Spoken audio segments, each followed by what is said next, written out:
Hello guys, welcome back to the channel, and today I'm going to show you how you can export a Microsoft Word document to a PDF file. So first, right click, and then I'm going to create a new Microsoft document.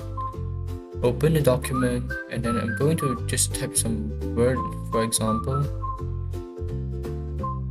Okay, after that, I'm going to enlarge the file and then make it center. So now go to file and then export. You'll see the create PDF or XPS document option.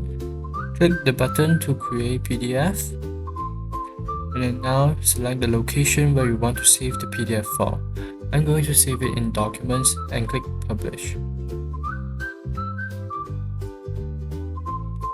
Okay, so now wait for a sec, and then you can see that the PDF document will automatically open once it is exported.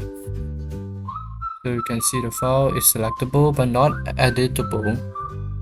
And then I'm going to close the file first, and then I'm going to open it again to verify where it is. So I'm going to open File Explorer and click on Documents where I save it. You can see the Microsoft Edge PDF document is here, and then which is the PDF file of the Microsoft Word. Now you can see the same file is being opened, and I hope this video helps you. If this video helps you, please give me a like and subscribe to the channel, and I'm going to see you next time.